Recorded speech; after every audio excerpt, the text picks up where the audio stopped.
It's the Blue Jays This Week vodcast. Ben Ennis and Ben Nicholson-Smith. No Mike Wilner. We'll get to him in a couple weeks. We got the All-Star break coming up, but yes, he will be sorely missed. But Ben, good to see you again. Not the first time you've been on this vodcast, and great to have you back. Let's talk about this Blue Jays team who go into this six-game road swing, headed into the All-Star break. They needed to go 4-2 to get to 500. Through the first three games, didn't exactly go the way they would have hoped. They lose 2 out of 3 to the Indians. Now done with the Indians, and it's not the pitching that's been the problem for the Blue Jays, at least over this 3-game stretch. The offense is kind of just falling apart. It's true. They've gotten some pretty good starting pitching, and I think that you get 3 quality starts, you expect to probably win 2 of those games, but it just didn't happen. And you said it. They need to get the offense going. Batista, Lind, there are a lot of players on this team who could do with a little bit of an upgrade offensively. Yeah, I mean, they can't rely on Munenori Kawasaki to provide the offense every single game, which he's come up with a couple of clutch hits this season. But you mentioned Lind. He's a guy that I think a lot of people, when the season started, were a little skeptical as to whether he would be a mainstay in this offense and be able to maintain some stability offensively. Now, he was a great surprise, hitting lefties during that great stretch during the 11-game winning streak. He's hitting everybody. He was taking walks, not taking any walks. Got a double against Cleveland in the finale, but really his offense has tapered off quite a bit. It has, and it's a big warning sign for the Blue Jays. It looked as though he might be one of those big offensive contributors, along with Batista, Encarnacion, Jose Reyes. You add Lind to that group, all of a sudden the lineup looks really good. But like you said, he really has not shown that patience that he showed early in the year. Just 2 walks in the last month. He has shown some pretty good power with 5 home runs, but you've got to do more than just hit the occasional home run, and Lind hasn't done it. Well, this is the thing that I've been concerned about, and if you've watched this Blue Jays team over the last couple of years, and when teams aren't going well, this is what happens. When you don't get the pitching, you get the hitting. When you get the pitching, you don't get the hitting. So, I mean, to line it up at the same time, that's what the Blue Jays were doing during that 11-game winning streak, and now you look at some teams that are starting to turn it on, like the Tampa Bay Rays, who are on a nice winning streak, who are climbing ever closer to the Boston Red Sox in the American League East. Second half is going to be tough for the Blue Jays. We already knew it was an uphill climb, and there's still 3 games to go while we're taping this. Blue Jays just wrapped up the 3-game set against the Indians and go to Baltimore for 3. But, I mean, realistically, what do the Blue Jays have to do in the second half to get themselves back into this thing? They've got to start winning series quickly. Yeah. And you really can't wait around, because if they start losing and keep losing through the end of July, at that point, there's no way that they could justify adding players at the trade deadline. Sure, they could add players who are under control long term, but you can do that any month of the year. If they're going to add those short-term fixes, those players that buyers tend to add at the end of July, then they're going to have to go on a nice streak here in the next few weeks to really prove to ownership, prove to Alex Anthopoulos that they are contenders. Yeah, a nice 11-game winning streak would do wonders if they could pull that off again. But you mentioned additions.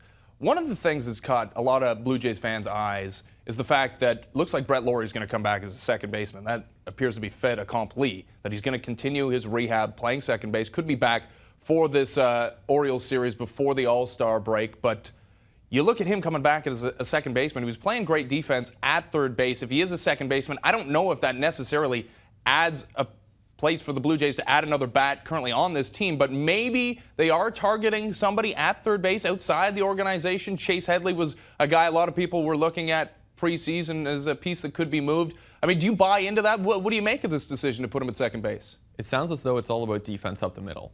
The way John Gibbons was talking yesterday, it sounded as though he really liked the idea of having Jose Reyes paired with Lawrie up the middle. And I can understand that, because defensively they would be very good. Obviously, from an offensive standpoint, you're working with the same players no matter what. Right. It's Izturis and Lawrie, or Lawrie and Izturis. Yeah, and I mean, I guess it would have made more sense if, say, you wanted to move Edwin Encarnacion to third base, Adam Lind to first base. I don't know. Just get another bat in there, whether that's Anthony Ghost. But, yeah, it's a little confusing to me. But what's not confusing to me is the way the bullpen has performed by and large this season for the Toronto Blue Jays. And one of those bullpen pieces is the subject of today's Ford Leader in the Field segment. Ford Leaders in the Field. Presented by the 2013 Ford F-150, Canada's Player of the Year for 47 years running. Steve Delabar wins the Major League Baseball final spot for the All-Star game. Raised the bar. The bar was thoroughly raised, and Steve Delabar becoming the 4th Blue Jays member of this team on the American League All-Star team for a team that's, well, at the moment, sub 500, which is kind of surprising. But you get all those relievers on that final ballot, and he comes out on top. He really is having a great season, striking out everybody. He's given up a few walks, but he's had a great season. He definitely has. I think that he deserves the All-Star berth, even though, like you said, it is a little surprising to see 4 All-Stars from a Toronto team that's below 500, really has fallen below expectations all season long. And to have 2 relievers, I mean, 2 middle relievers for an entire All-Star roster is sometimes all you get, and here we have 2 of them from the Toronto Blue Jays. Yeah, times have changed for the Major League Baseball All-Star game now that they know they might need those pitchers if it goes to extra innings. Don't want any more ties. But Steve Delabar, this is a guy who was a substitute teacher. Now he's a Major League Baseball All-Star. It's a great story, and I mean, if you want to kind of go ahead and make some correlations, you can say maybe Steve Delabar is responsible for the resurgence of Brett Cecil because of that heavy ball situation they got going on. I mean, Steve Delabar, I said it. I can't reiterate this enough. He was a substitute teacher. Now he's an all-star. It's a great story. It really is. And even if it doesn't last for forever, few reliever stories do end unless you're Mariano Rivera at the absolute top of your game. Exactly. It's a great story. And here he is contributing to a Blue Jays team. He's probably a piece that they're going to pencil in for 2014 and beyond, the way he's pitching right now. So whether that comes to fruition or not, it's hard to say, but you got to credit him for what he's done. Yeah, and the piece he was traded for, Eric Thames, was designated for assignment. So that trade worked out pretty well for the Toronto Blue Jays. Let's continue our talk about pitching and starting pitching in particular. Todd Redmond got the start, did very well against the Minnesota Twins, only gave up 1 hit. Now, he's slated to get another start against the Baltimore Orioles. He's a career minor leaguer, only had 1 previous start, headed into that start against the Twins, and I watched it. I mean, he did only give up one hit. He was up in the zone. He was kind of erratic in the zone. I don't think anybody has any illusions that Todd Redmond's going to come in here and be an ace on this staff. So maybe things change after the All-Star break. You look at Ricky Romero. He had the one kind of hiccup when Alex Anthopoulos went out to go check on him in Buffalo. But since then, still continuing to improve and maybe working his way back to the major leagues. Yeah, I think he will be back at some point. Maybe that's September when rosters expand. Maybe it's earlier. But you know, you look at Todd Redmond and what he did. It was a good start. I don't think that you can take that away from him.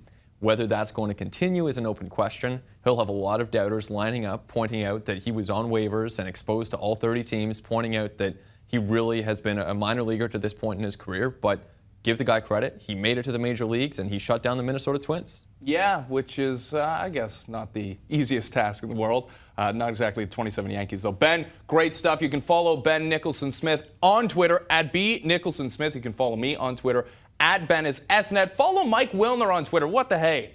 @Wilnerness590. We'll take the next week off because the All-Star break will be back after that. This has been the Blue Jays This Week. We'll see you next time.